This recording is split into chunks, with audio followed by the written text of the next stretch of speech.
Selamat sore rekan-rekan mahasiswa yang mengambil mata kuliah perancangan dan pemrograman web. Kita sampai kepada materi yang ke-11.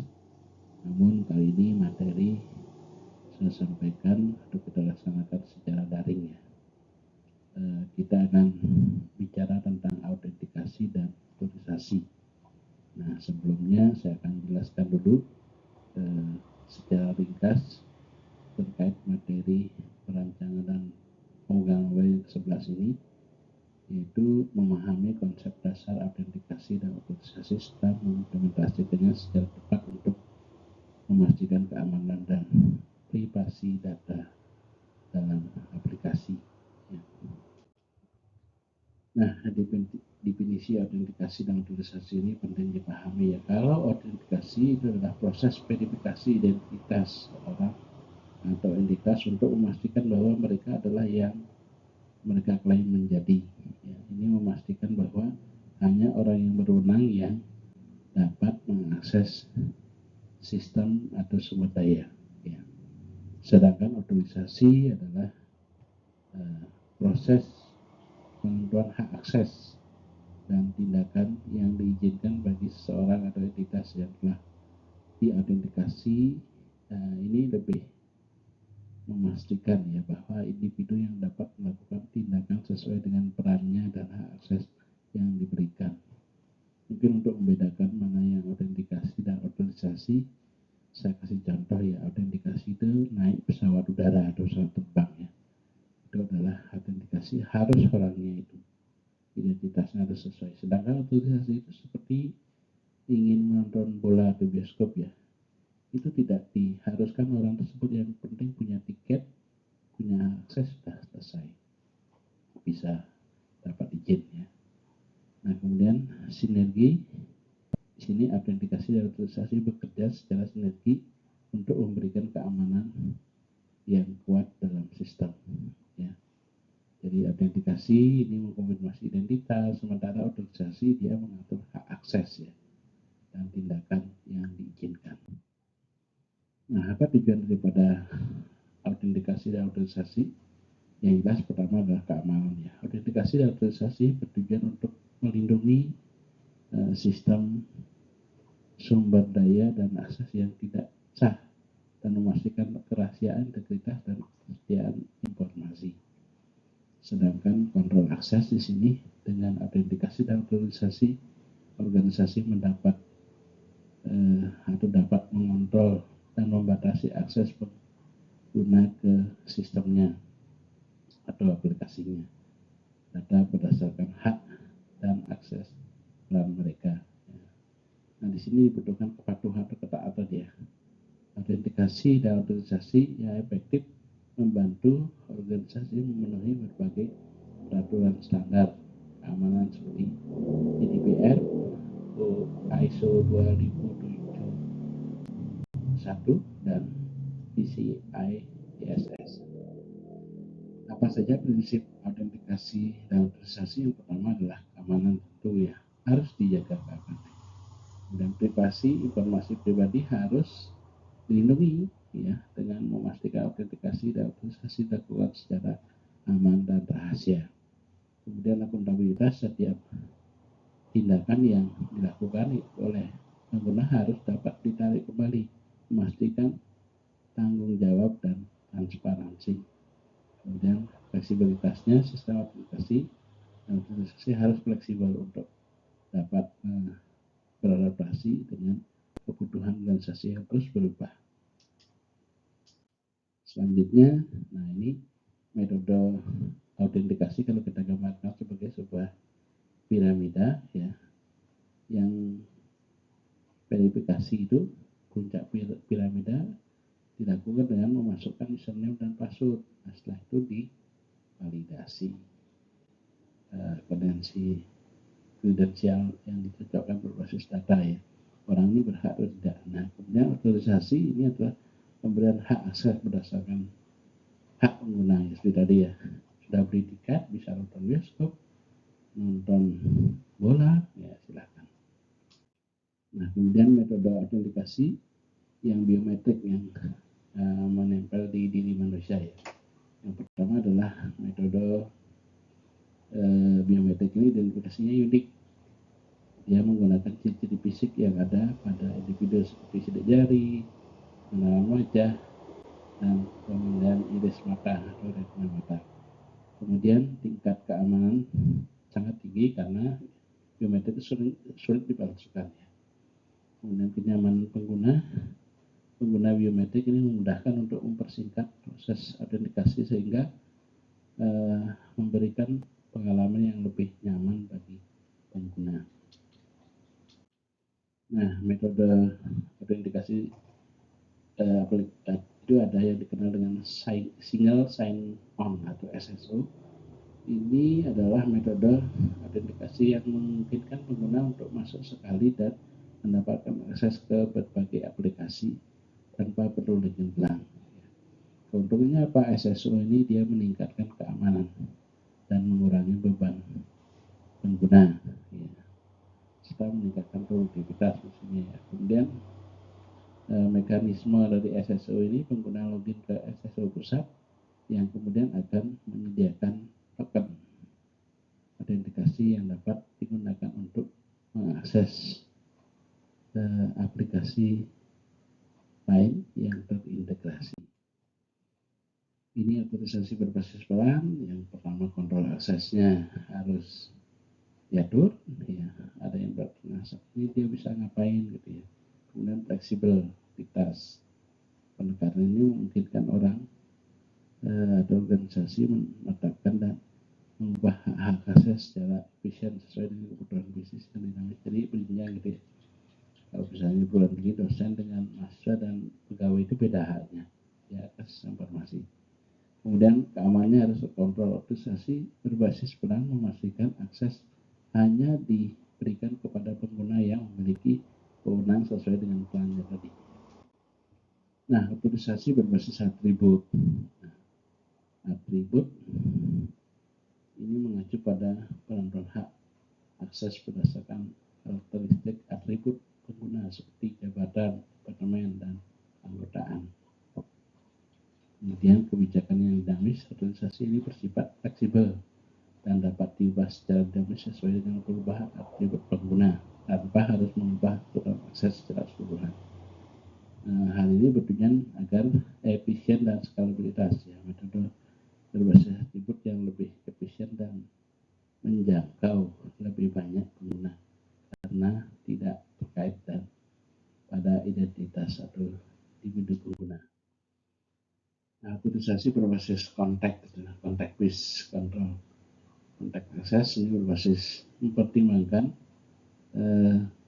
faktor-faktor kontekstual seperti misalnya lokasi, waktu berangkat, dan riwayat keluarga itu misalnya.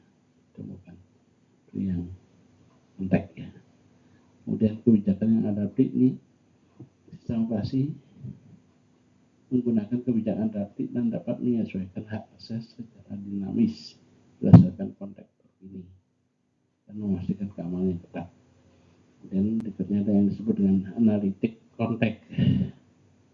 Ini terhadap konteks ini alumni kami itu sudah banyak menggunakan misalnya program yang ada di Unrio ya dan lain sebagainya ya. Jadi kontaknya saya digunakan untuk mendeteksi pola pencurigaan itu memperwarnai kebijakan otoritas secara otomatis. Nah, integrasi autentikasi dengan transaksi, sesuatu yang diintegrasikan tentu jauh mendapatkan manfaat yang lebih bagus atau lebih tinggi ya, dan mencapai keamanan yang efektif dalam sistem aplikasi. Penerapan integrasi antara autentikasi dan transaksi memungkinkan kontrol akses lebih lanjut, audit jejak teknologi yang lebih baik, dan pengalaman pengguna yang lebih seamless. Nah, keamanan autentikasi dan otorisasi yang pertama katanya dienkripsi, udah paham ya, saya sembunyikan ya. Kemudian kontrol aksesnya ketat, hanya pengguna yang telah menaktifkan mahasiswa yang bisa akses sistem itu misalnya dengan pembatasan berdasarkan peran dan konteks yang jelas. Kemudian pemantauan dan audit ini pengguna harus dipantau dan diaudit secara berkala dengan mendeteksi potensi penyalahgunaan. Apa tantangan implementasi autentikasi ke depan? Itu satu ini, ya, yang jelas kompleksitasnya sistem itu sangat sistemik ya. Jadi implementasi autentikasi dan autentisasi ini efektif memerlukan pemahaman yang mendalam ya. Kemudian keseimbangan keamanan dan kenyamanan ini untuk mencapai keseimbangan antara pengguna, antara keamanan yang ketat dan kemudahan pengguna bagi pengguna yang merupakan tantangan tersendiri untuk menghadapi ini. Kemudian skalabilitas dan ketersediaan apapun itu, infrastruktur autentikasi dan autentisasi harus dapat mendukung jumlah pengguna yang terus meningkat tanpa mengorbankan ketersediaan layanan. Yang keempat, kepatuhan terhadap regulasi kita harus aturan ya, dengan standar-standar yang ada misalnya seperti GDPR, PCI DSS atau HIPAA. Nah, ini praktek terbaik implementasi autentikasi otorisasi. Yang pertama, keamanannya cerdas terdepan, gitu ya. Jadi kuat seperti username, password, biometrik, dan lainnya memastikan identitas selalu bisa digunakan dengan baik, terenkripsi dan aplikasi aman. Kemudian pembagian hak akses, terapkan otorisasi berbasis peran atribut dan memastikan pengguna hanya dapat mengakses sumber daya yang diinginkan. Kemudian pemantauan aktivitas ini digunakan untuk menganalisis perilaku pengguna. Ini akan membantu mendekati aktivitas yang terjadi kayak penyalahgunaan. Kemudian terakhir, peningkatan berkelanjutan secara teratur, evaluasi diperbarui secara otentik dan otorisasi sesuai dengan perkembangan teknologi dan ancaman keamanan terkini. Nah, studi kasus implementasi autentikasi misalnya dan otorisasi misalnya di perusahaan namanya EasySet ya, telah mengimplementasikan sistem autentikasi dan otorisasi yang kuat dan menjadi keamanan aplikasi bisnis dengan kombinasi metode login username, password, dan verifikasi dua faktor. Mereka memastikan hanya pengguna yang berwenang yang dapat mengakses data yang sensitif. Sistem organisasi otorisasi berbasis peran yang diterapkan memungkinkan itu pembagian tugas yang jelas antar departemen untuk mencegah penyalahgunaan hak akses. Nah, ini implikasi regulasi kepatuhan regulasi ya, taat dengan undang-undang yang ada ya. Misalnya kita akan ikut sertifikasi GDPR, HIPAA atau PCS ya. Nah, itu kemudian setelah itu silakan siap-siap untuk pulang dan sebagainya. Jangan lupa ada audit dan pengusahaan ya. Perusahaan yang besar itu akan diaudit dan disahkan oleh badan pemeriksa. Nah, tren perkembangan autentikasi dan otorisasi tentunya sudah semakin canggih ya, misalnya biometrik ya, tangan, sidik jari ya, autentikasi proses awan. Ketika ada awan ini boleh, jika enggak boleh. Kemudian autentikasi multi factor, ini beberapa metode autentikasi seperti password dan perangkat seluler semakin diterapkan untuk meningkatkan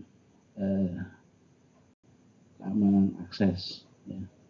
Autentikasi multi faktor menjadi praktik standar bagi organisasi. Nah, kemudian skalabilitas dan ketersediaan sistem autentikasi. Untuk skalabilitas itu artinya dapat ditingkatkan kapasitas sesuai dengan kebutuhan kita ya, peningkatan beban kerja dan sebagainya. Nah, untuk ketersediaan sistem harus memiliki redenominasi atau toleransi kesalahan yang tinggi sehingga dapat tetap beroperasi meskipun ada komponen yang gagal. Jadi seperti load balancing itu udah lama saya kirimkan ya. Nah, integrasi autentikasi dan otorisasi dengan teknologi ya tentunya sangat banyak karena ini berbagai teknologi ya. Misalnya autentikasi dan otorisasi tidak berdiri sendiri melainkan terintegrasi dengan teknologi yang lain untuk memberikan solusi keamanan ya. Kemudian sinergi antara otorisasi dan autentikasi ini juga dipentingkan untuk menerapkan kebijakan keamanan yang konsisten lingkungan. Nah, kesimpulannya yang pertama, autentikasi ini merupakan komponen kunci dalam menjaga keamanan sistem. Kemudian yang kedua, rekomendasi ataupun roket atau tempat makan itu menggunakan otorisasi yang kuat, fleksibel, dan terintegrasi. Kemudian perkembangan mendatang trennya seperti biometrik, autentikasi multi-factor, dan otorisasi dalam konteks itu akan semakin penting dan menghadapi Natal dan tahun baru ya. Itu mungkin itu yang perlu dijelaskan. Terima kasih. Selanjutnya silakan dibuka kembali materi yang ke-11 untuk mendapatkan pemahaman yang lebih komprehensif. Saya kira itu demikian. Terima kasih.